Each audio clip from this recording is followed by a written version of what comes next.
I've spent the summer fulfilling a dream, running my own restaurant far away from the conventions of fine dining. And where better than this ancient Oast House in the southeast of England, an area filled with childhood memories. Welcome to the Oast House, my hidden kitchen, no more than 20 miles from where I was born. Over the past few weeks, I've rustled up some delicious food. Smells good, doesn't it? I've experimented with some new ingredients. It was goat. No way. I would never have eaten it if I knew it was goat. And devised some fresh menus inspired by my research trips around the UK. Get stuck in. Delicious. This week, I'm staying in the southeast, starting in Portsmouth. The hidden restaurants I've visited so far have been fairly simple. So when I heard about one that was both hidden and 5-star, I was intrigued to find out if the two worlds could combine. I'm heading 1 mile off the coast to the historic military fort of Spitbank. It was commissioned in the 1860s when Britain feared an invasion by the French, but these days it's a destination restaurant that people seek out from all over the world. And I want to find out how you convert a disused fort into a high-end eatery. I've managed to hitch a lift on this boat, the supply boat, and all the food that's necessary to keep the place running is here, in these boxes. It's easy to imagine the days when artillery and coal would have been delivered here. But in its 80 years of military service, no weapon was fired in anger. And I'm the nearest thing this place has seen to a French invasion. I'm meeting Dominic, the general manager. I'm on. Welcome to Spitbank Fort. This is amazing. It really is unbelievable. How do we get all this stuff on? We do that upstairs. Right, okay. Come on up, I'll show you. I'll follow you. Due to the unpredictable channel currents, it's easier to winch everything on board, from caviar to champagne. It's just surreal, isn't it? Come on, chefs.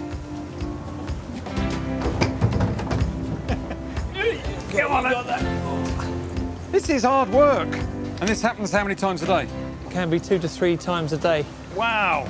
Well, at least the guy doesn't get a parking ticket like deliveries to my place. Here we go. We just leave it here. Oh, just give it to Carl here. You got it? Yeah. A strong chef. What a job, mate. I just can't imagine what 5-star indulgence in an old military installation looks like. Oh, wow. This is stunning. So comfy, so warm, and the shape of it is wonderful. And everywhere you look, there's something different. Now, the nice, relaxing victory bar, this would have originally been for the landward-facing cannons. Obviously, you see the land out there.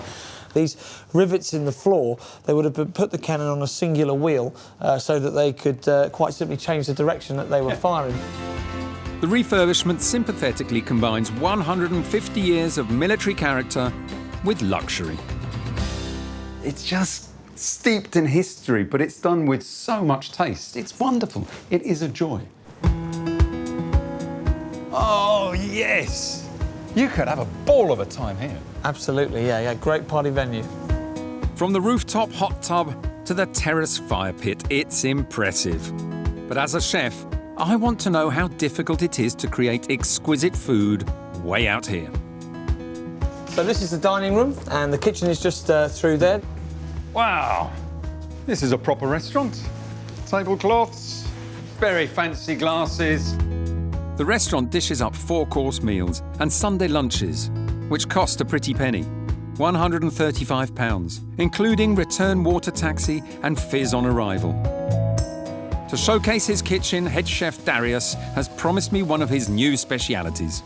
Hey, this is more like it. This is where I belong. Good to meet you, chef. Nice to meet you. Darius, isn't it? Yes, that's right. Good. So, what are you cooking? I'm cooking beef fillet today. We're going to serve that with rainbow chard, fresh rolls. We've got some Seb's puree and red wine jus. Lovely, lovely. How difficult is it to work in such an environment? We're very weather dependent and boat dependent, so sometimes It's impossible to get something just because the weather. I mean, it's tough. I mean, for me, my restaurant's in London. I just pick up the phone and it's there, you know. Yeah, we're getting a fantastic product, that's for sure, but it's much more difficult than in London, for example. We're joining in. Who said too many chefs? You can tell me if I'm not doing this properly, chef. For sure, there. I noticed you've got a few chefs here as well. Yeah. How do you recruit? I mean, it can't be easy. It's not easy. Not everyone is willing to stay 3 nights a week on the fort. Because the staff actually have to stay here. Yes, yeah. It's not everyone willing to do it. So the beef is searing, get a bit of colour on it. Is there a topping on the beef? Yes, so we've got Isle of Wight blue. The cheese is so nice flavour. It looks very creamy. Yeah, and it's almost like brie or camembert texture. So you just melt it. And it just bloated. Look at that, molten cheese. And we're ready to plating. Fantastic. Ceb puree. Oh, nice. Beautiful little drawl. A little bit of red wine sauce. Yep. Oh, looks really nice, chef. The beef and the blue cheese. Magic. That is really good. And it's not too strong. Yeah, it's quite nice and soft in flavour. A little bit different than other blue cheeses. That is really good. I love it. And local produce. The Isle of Wight, just across the water. Really good. I'm impressed. The food out here is every bit as good as a 5-star restaurant on land. But I'm still wondering, why would anyone want to create an eatery in a historic fort? Now it's running as a restaurant. How did that come about? Well, I think there's been a number of owners over the past 30 or so years, and they used to hold raves here in the mid-1990s.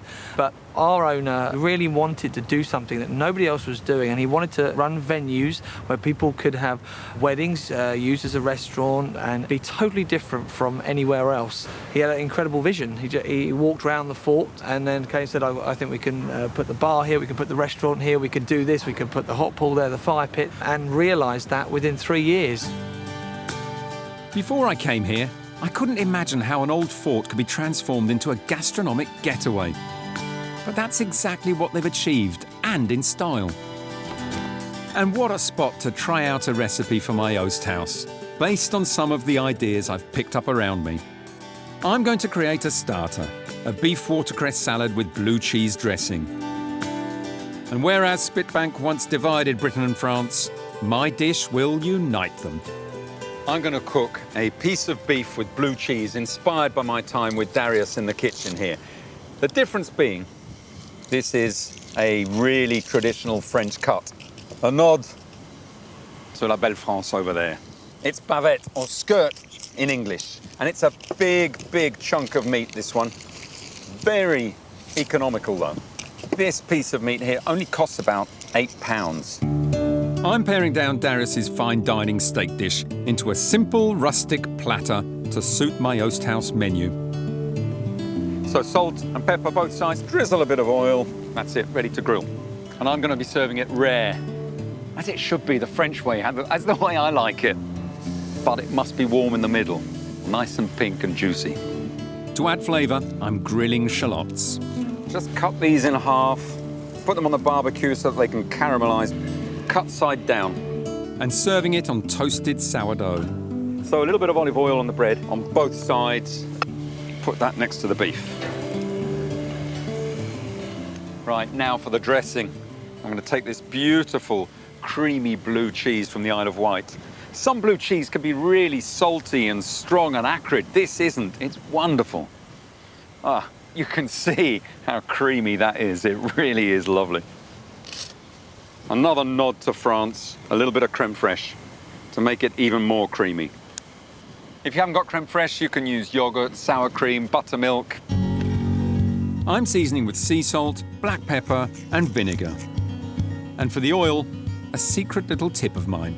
Not extra virgin olive oil, walnut oil. It works so much better with blue cheese. It's a great flavour. Don't overmix, because it's nice to have big lumps of the blue cheese there. Blue cheese and steak. It feels a little bit retro, just the way I like it.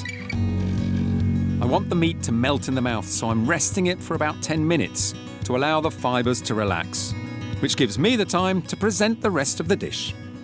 Our beautiful watercress from Hampshire, lovely and peppery, goes so well with beef. And then just drizzle a little bit of the dressing on top. Give that a gentle toss, mix it in, but very lightly. Don't want to overwork it because it will bruise the salad. Put the toast around the side here. Let's bring the beef over, ready to carve. Now that's rested well. Most important, nice thin slices and cutting against the grain. That way it stays nice and tender. I mean, this is unreal because most people are afraid to use this as a steak because it can be quite chewy. But if it's cooked properly and rested and cut against the grain, it's as tender and even more flavourful than fillet. Just drape that on there, lovely. This is so generous, this is delicious. And you can't have steak without shallots. If you just press, they pop. With a little bit more dressing over the meat, the bread, the shallots. And here we go. This is how it's supposed to be done. I guarantee, even if you don't like blue cheese, you will love this salad. It is magical. Blue cheese and steak, a retro favourite, and I think it will be a winner on my menu. In my continuing discovery of hidden restaurants, I've saved some of the most unusual until last, as I go back to basics. My word, the stove! I love it. Or even the old taps. In search of a fantastic final menu for my Oast House restaurant.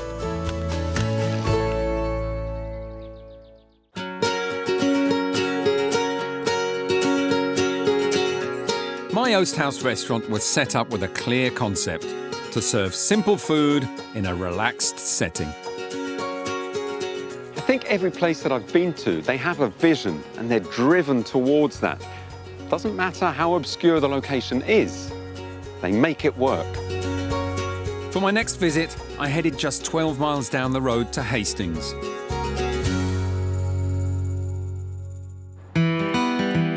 I've heard about a restaurateur who serves his contemporary food in a bygone era. And I want to find out how he marries the past with the present. His restaurant lies in the Old Town's Antiques Quarter. A.G. Hendy. That's the address, but it certainly doesn't look like a restaurant to me. Rusty old chairs for sale. Let's see. I've come to meet Alistair Hendy, restaurateur, photographer, food writer, and history enthusiast. Hi, Michelle. Hello. Hi, come on in. Is this the right place, a restaurant? Absolutely, and a shop. Come on in. You're our first customer of the day. Good morning. This is a hardware shop. It's a hardware shop with a little difference, yeah. Both of you have dressed up for the part as well. Well, we look the part, yeah. We have to do the whole thing in keeping. This is the most unusual front of house, and I can't get my head around how you can run a restaurant in the back of a hardware store. Ostrich feather dusters, all sizes. Oh, we all need an ostrich feather duster. One for the ladies. And the gentlemen. Well, yes. Alistair spent 3 years creating his Edwardian world, ripping out the modern and scouring reclamation yards for the authentic. Oh, yeah. I'm a huge fan of vintage cutlery. Antique sinks and bespoke light fittings, every carefully considered detail makes me feel like I've stepped back in time. So we have a little bar area in here. But surely, if he's running a restaurant here, the kitchen must be bang up to date. My word, the stove! It's an old stove! An old Chesterton. Alistair's range is a classic, and like everything else, was specifically sourced from salvage. Even the old taps. Well, I built this kitchen. It wasn't here to match the shop. This room is a living museum and a restaurant. Even little aluminium pans. Oh, yeah, we serve the soup in those. They're wonderful. You don't see these anymore. No, our cuttlefish stew goes in that. What was the inspiration behind this? I think it just brings together all the things that I love doing, from my cooking, my food photography, my interest in design, and it's just a sort of culmination of the whole lot in one go. This is your little self-indulgence. Yeah, absolutely. Right down to the little pan. Yeah. I'm keen to see how Alistair's food complements his Edwardian surroundings, because instead of using antique cookbooks, his recipes are fresh from the neighbouring sea. And this is Mick. Good morning. How are you? Pleased to meet you. Good morning. So this is all fish from This is all just local out here? birds, absolutely. It must be landed here for us to sell it. Straight off the boat onto the ice here. So, what are we getting? Well, we're doing a fish pot, so we're going to have some crab claws. If we can have these crab Yeah, claws of course, here. by all means, yeah. And I'm going to have some cuttlefish as well, please, Mick. So we've got that on the menu today. It's just slow braised in its own ink with some fennel and some thyme, and then serve with cabbage. Love cuttlefish. It's underused. And I'll have, say, 3 mackerel. So this is a big pot you're making? Yeah, well, it's got crab. I might have a few whiting as well, please. OK, mate. OK there? Great. Lovely, thank you. I'm intrigued to see what Alistair is going to do with all this wonderful fresh fish. We can do some chopping. I'm good at that. Roughly chopped. Finely chopped, please. Finely chopped. Chef, thank you. No problem. So the style of your food, what would you call it? Call myself a home cook, really. A cook rather than a chef. Yeah, I mean, this has got a homely feel to it. Alistair's contemporary cooking uses traditional British ingredients. Looks beautiful. And it's a popular haunt. Hello. Hello. How are you today? I'm good. I think you're sitting here, aren't you? In addition to the kitchen table, there's seating for 18 people. There's a set menu and a la carte options, mainly seafood. Lunch costs around £45 per head, including wine. And for the main course today, Alistair's specialty fish pot. I love the smell of garlic, onion, chilli, rosemary. So now we put the fish stew base in. That looks like the fish soup that I make at home. I mean, chunky, it's really gutsy. Alistair adds the fresh fish, which we bought today. We have our fish. Yeah. Crab claws and mussels. Just build it up. Then we cover it and it cooks for sort of 6 to 8 minutes. That is so simple. Off it out the sea, on the beach, into the pan, on the table. The vintage surroundings and the simplicity of his modern-day seafood appear to be the perfect combination. You get a little saffron and orange coming through as well. Wow. That is really great cooking. It's simple and I love the beauty of it. The depth of flavour that you're getting from the fish is beautiful. Oh, that's great. You've got a busy restaurant. I've got a lot of people to feed. Yeah. When I set out here, I couldn't imagine how Alistair could combine the old and the new. But it's a masterful vision that he has executed with flair and precision. The one thing that I will be taking out from here is that you have to have a theme and follow it through. He's got the shop, he's got the restaurant. It's an amazing experience, not just for him, but most importantly for his customers.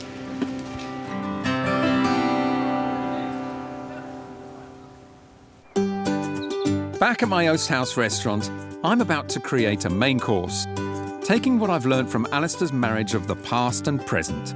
And like my starter, I'm keeping this one retro too. I'm not going to get dressed up as an Edwardian shopkeeper, but the food that I'm cooking has to represent that kind of style. So I've decided to cook a kedgeree.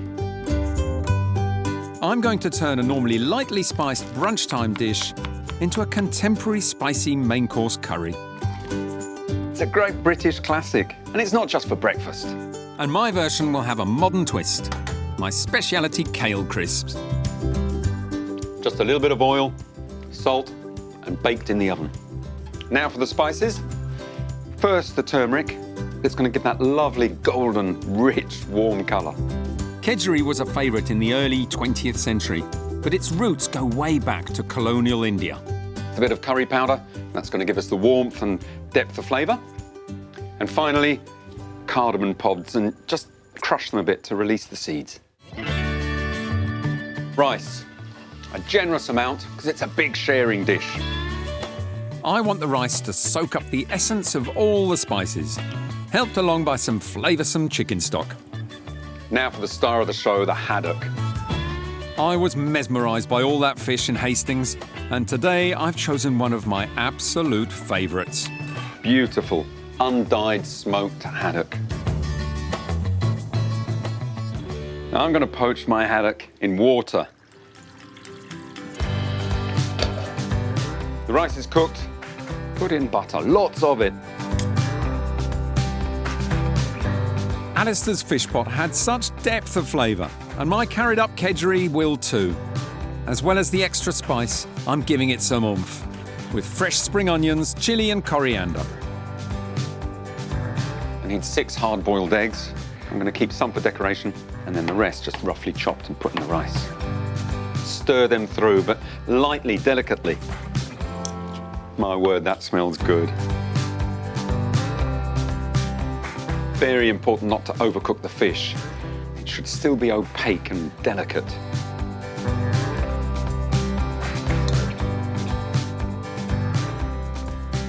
Finally, take that thick part of the haddock and flake that on, so everybody gets a really big chunk of it. And to top off my spicy curried kedgeree, my speciality garnish. A great British vegetable with a twist. It's going to add texture, it's going to add flavour. This lovely, crispy kale. Crunchy and delicious.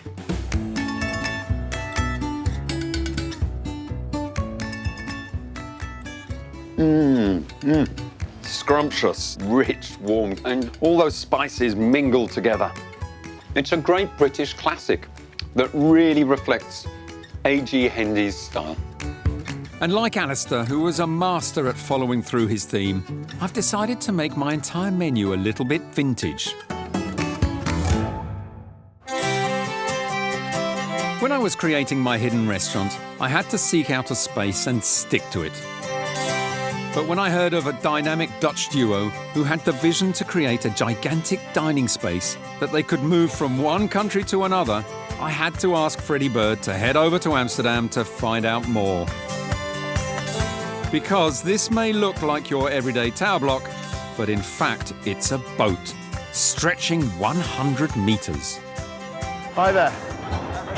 I'm Freddie. Josh, nice meeting you. Nice to meet you, Jos. Hi, Martin. Nice to meet you. How you doing? This is a hotel and restaurant. This is enormous.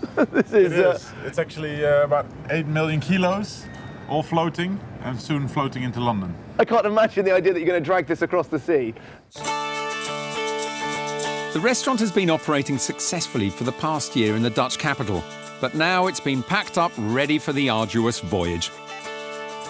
This feels even less like a boat now, doesn't it? I mean, it's so sort of open plan and industrial. It's a very different feel to what I was expecting. Imagine when all the furniture is here and there is crowd and there is people and there is life, you know, I mean, then it's an amazing place. Martin and Jos are planning to float the Good Hotel restaurant to destinations around the world. First stop, London. But there's one huge problem: how to navigate a 100-metre-long structure through London's narrow waterways. You really do get a sense of the scale, the enormity of the task from up here, don't you? Doesn't look simple. I mean, it's huge. What's the plan? Our barge with our hotel will be 28.2 meters wide, and then the lock that we're going to enter is exactly 30 meters wide. You've got a metre on each side and 8 million kilos of hotel floating into a space that small.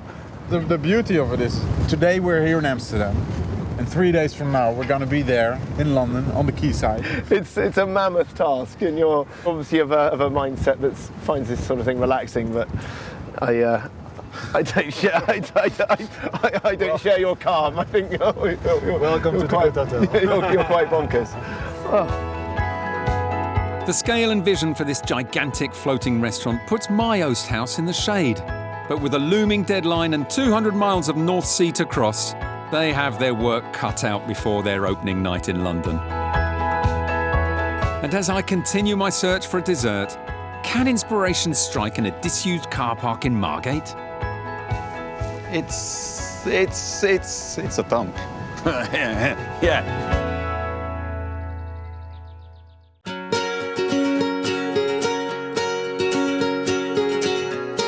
I'm coming to the end of my time in the Oast House, where I've been inspired by some true visionaries.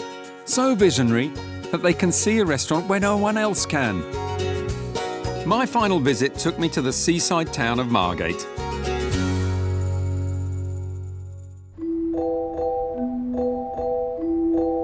I'd had a tip-off about two boyhood friends who'd grasped an opportunity to open their restaurant in the most unlikely of places. Some disused land near an amusement park. This is the postcode. Yeah. But this is a car park. It looks pretty empty as well. Although trying to find it wasn't very amusing. There's not even a pop-up I can see. There's absolutely nothing, no. And there's no street food, there's no truck, there's no vans. No, this is a wind-up, isn't it? I'm about to give up when the driver spots a makeshift sign. There. I'm going to take these stairs. It's got to be up here, isn't it, mate? It must be. I don't mind admitting I'm slightly nervous about what's lying in wait. Chiringuito, but it's a dump. Yeah, and I certainly wouldn't choose to have a restaurant here. The restaurant gets its name from its tent-like structure. Chiringuitos are temporary bars normally found on Spanish beaches in the summer. They're known for their relaxed atmosphere and reasonably priced food and drink. But what's one doing in Margate on disused land? Maybe Connor, one half of Chiringuito, can explain. Ah, this looks more like a restaurant. Hello. Good to see you. Welcome. But why choose here, of all places? We costed it up where we were living in London, and they weren't great sites for a lot of money. So we thought, let's just do something totally different and get out there. And so we came up with the kind of Chiringuito idea. So we were kind of looking for a beach town. All of this is made of what? And this is just regular scaff. So scaffolding. Some local scaffolders came down and put it up for us over the course of 10 days. And then hopefully we're going to move elsewhere and do the same thing again. So you're going to move everything? Yeah, essentially. So we can kind of move with the seasons to kind of different places and different cities. But how did you get the customers to come here in the first place? And it must have been, to quote Sir Alex Ferguson, squeaky bum time when you first opened the door here thinking, our customer's going to come. I was literally standing out there freaking out on kind of the first few services, looking out across the car park thinking, what have we done? Yeah. But we managed to get a couple of kind of decent pieces of press, which kind of got us out there. And like, there's been really good feedback on the food. Well, you've got to start somewhere. Got to start somewhere. Why not a car park in Margate? Chiringuito's plan to be a movable feast gives them an exciting USP. Wherever they pitch up, they plan to take advantage of local ingredients. Some great things on here, from just plain oysters to gazpacho pork scratching goat's cheese. That really appeals to the chefiness in me, really does. The restaurant seats 40 people.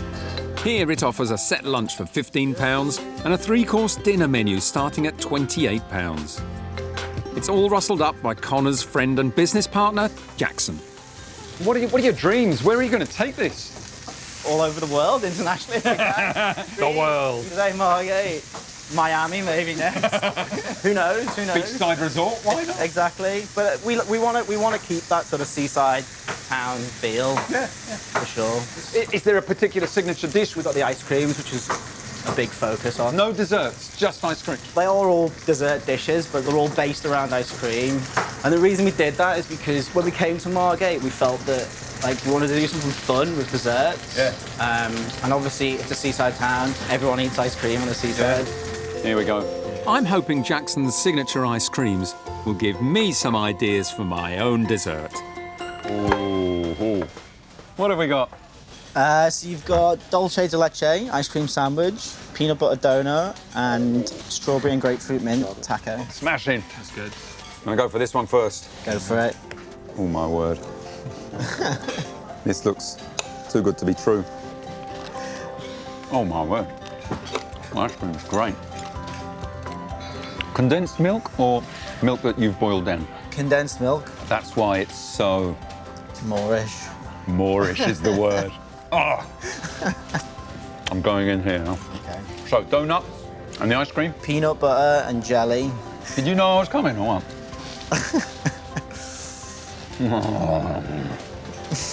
What a combination. Peanut butter and jelly, classic, donut. Exactly, it's quite fun as well. Playful desserts. Yeah, but it's serious cooking, mate. It's you know, that's seriously quality ice cream. Great concept. Thank you. All my instincts as a restaurateur tell me that this should not work. It's plastic, scaffolding poles, view on a dump. Never in 100 years should this work. But it does. And it does because they create a fantastic ambience, great front of house, and the food is exemplary.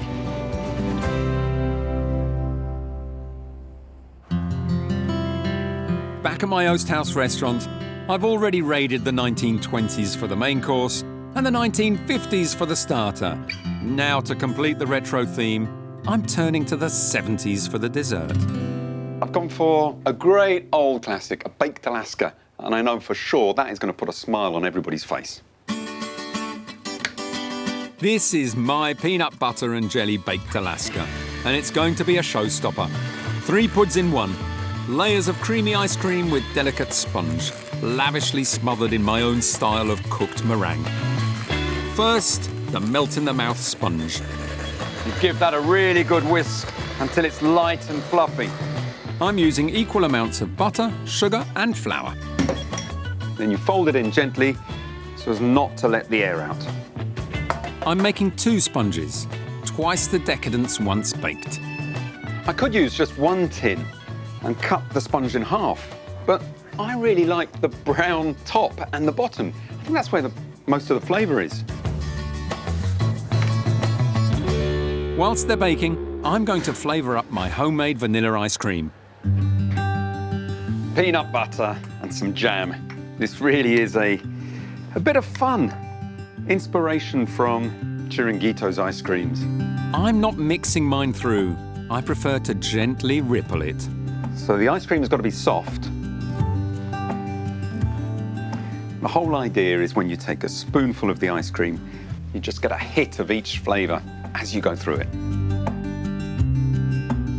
So I'm going to build the Alaska in this cling film lined bowl. I'm using the lid as a template. Should just about fit in there. Perfect. And just to make it an adult kind of pudding, a little bit of booze. Raspberry liqueur will complement the raspberry jam. You can be quite generous. You could use any kind of liqueur. Orange works well. And even a bit of whiskey. In the freezer. And for the topping, meringue made with fresh eggs. Add the sugar.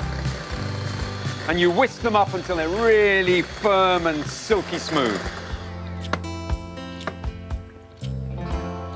Here's the Alaska. Lovely and set. See a pound? It may not look like much at the moment. That just comes out beautifully. But just wait until I smother it with my silky smooth meringue. Oh, yes. Now for the fun part. I could do it the chefy way and use a nozzle, but actually, using a palette knife is just right. Fill in the gaps, make all these lovely peaks. At this point, most people would cook the meringue in the oven, but I'm turning to a favourite chef's toy, a 30-pound blowtorch from a local cook shop. Way! Because I don't want my meringue to be hard, I want it sumptuously soft. Rather than a baked Alaska, this is a flamed Alaska. Doesn't really cook the egg whites all the way through, but they're fresh egg whites, doesn't matter.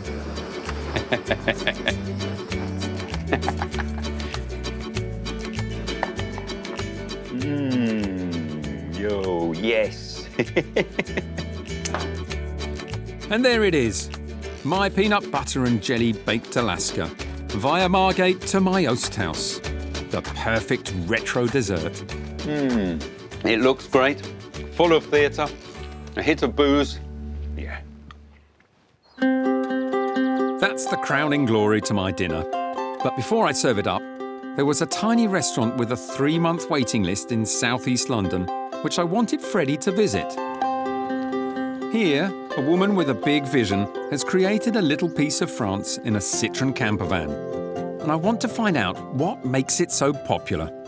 Hi. Hi. You must be Anita. I am. Hello, Freddie. How are you? Lovely to meet you. Welcome to La Petite Bouchée. So this is your restaurant? It is. It's my restaurant.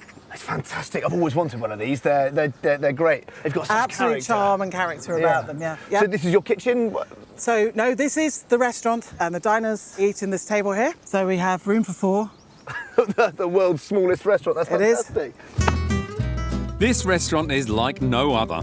Whilst most mobile food outlets have their kitchen inside, this one is an outie. Cooking on camping stoves. Allowing Anita's customers to dine in bijou brasserie style. What possessed you to buy an old Citroën van and say, I'm going to do a 4-seater restaurant in southeast London in a park? We'd already bought the camper, and then one night I woke my wife up at 3 o'clock in the morning and said, I've seen a red check tablecloth and malt pots, and I can see rosé and champagne. I think we should turn her into a brasserie. And we kind of went, oh my God, that's an amazing idea. Actually, let's see whether that works.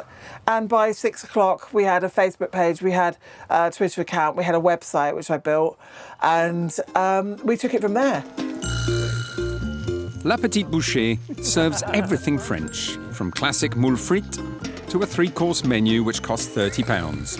If this was in my park, I'd be here like a shot. It's fabulous. This is your own private dining room. It is. But in a great setting. On a Parisian-like warm summer's night, Anita is cooking a traditional French dish, chicken provençal. All those delicious pan juices. Can I have a little taster? Yes, of course you can. Look at that, perfectly cooked. That's delicious. I love it. You're always going to think you're going to get the bitterness from the lemon. There is none. It's just sweetness. Thank you. There you go, guys. Thank you. Wow, thank you so much. How do you find the experience eating here in the park in the van? Oh, we love it. Yeah? Not your first time, I take it? No, really? We were trying to work out how many times we've been, but 6, I think. And the menus are amazing. And it's a really fun little intimate experience to share with people, so yeah. It's really fun. Anita's clear vision and attention to detail, from the surroundings to the food, has created the perfect experience for her diners. It's something every hidden restaurant can learn from, including mine. Coming up, Freddie is about to discover if the gigantic floating hotel and restaurant made it through London's narrow docks to its new home. And I'm getting set for the final meal in the Oast House. There we go. Oh, wow. And hoping that my retro menu pays off.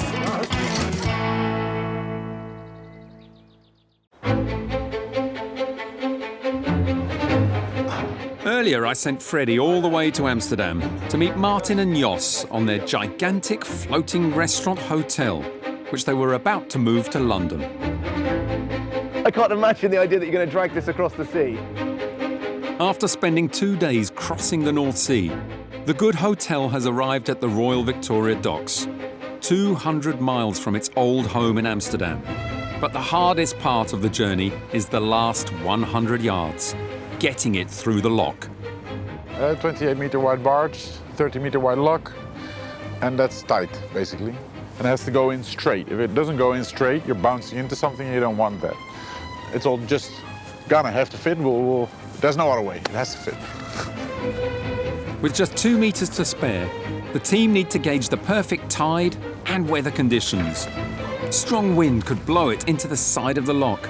Did we have contact on that point? We might have had a little bit, but nothing too heavy. Okay. A lot of people said, that's really hard to move around. Are you sure what you're buying? You never really know until you try, right? The odd scrape aside, the good hotel is safely moored in its new home, with just a small matter of getting set up and ready for its opening day and Freddie's return. Hey, Jos. This is amazing. Do you know what? I couldn't believe it when I saw it here. It looks like it's always been here. But how was it? I mean, getting it over, I mean, was that a mission? It was really an amazing adventure. Challenging. You told me 3 days initially to come over. How long? What was it? The total transport took a week. Yeah, so a bit longer than we were hoping for, but... Yeah, but do you know what? A week to build yourself a 100-bedroom hotel in the middle of London. Who's doing that? Nobody, you know. It's amazing. It's incredible. And the result of all their hard work is a restaurant hotel that exudes cool modern design. What a great space. What do you think? Now you've got all this furniture, the lighting, and I love this view as well. I feel like I'm on a houseboat. We approach it as a houseboat, you know. It's just a bit bigger. On this outsized houseboat, a tapas-style dinner will cost around £17 per person. And with the mooring secured for 15 years, there's plenty of time to plan the next grand voyage on its continuing world tour. Cheers. Feels like we're supposed to be here. When it comes to hidden restaurants, it seems no idea is too big, so long as there's the vision to see it through. Back at my Oast House restaurant, and at last I can showcase the three-course menu I've devised. Thank you for having us. Welcome to the Oast House, up here. Mind your step. It's been influenced by everything I've seen and learnt on my trip around the southeast. Good. As always, Freddie is on hand to help. Beef, blue cheese and watercress, curried up kedgeree, peanut butter and jam baked Alaska. It's a bit of a step back in time, isn't it? I'm eager to see if the customers will appreciate my carefully crafted vintage dining experience. Oh, it looks fantastic. To start, the steak salad with my special blue cheese dressing. Right. Let's go, chef. There we go. Oh, wow. It's a big sharing platter. There we go. Oh, it does look good. I think the beef salad's going down a treat. Absolutely. I really enjoyed this. The beef was really good. Now for the main course. Edwardian-inspired kedgeree with a crispy kale garnish. Nice. How much do you want on top? I think you can be quite generous. I love crispy kale. It's going to add texture. It's going to add flavour. It looks amazing. I love it. Let's go. OK. So we have got, thank you. Wow. Some crispy kale on top. And it's got quite a bit of curry and spice in there. Very nice. You might as well just take the whole lot. I was thinking about having the whole dish, actually. Oh, clean plate, well done. Oh, yeah. Only briefly. Not too spicy? Nice, Perfect. And to finish, the show-stopping extravaganza, inspired by Chiringuito's playful ice creams. Another retro dish for your dinner. This is a retro classic, isn't it? I mean, so much fun. You missed a bit. Yep, got it. Come on, let's go. Here we are. Ooh. Baked Alaska. Peanut butter and raspberry jam. Very nice. Look at that. All smiles. I like the ice cream. It's amazing. My final menu has gone down a storm. It's the perfect end to my summer. A summer in which I joined a food revolution. It's just a great way of cooking. I think it's magical. Out there is a new breed of restaurant, driven by passion. This place is bonkers, breathtaking, and exhilarating all in one. Where true visionaries are creating fantastic food wherever they can. That's stunning. It's like a little rock garden. And I've only had a taster. Gorgeous, delicious. Oh. All over the country, exciting hidden restaurants are waiting to be discovered. Great fun. Whoa. You've just got to go out there and find them. Unbelievable. Every place I've been to, they have a vision to create a unique dining space. This is my vision. And though it's time to close up, it'll always stay in my heart. It's given me Freedom to express myself and cook how I want, and I love it.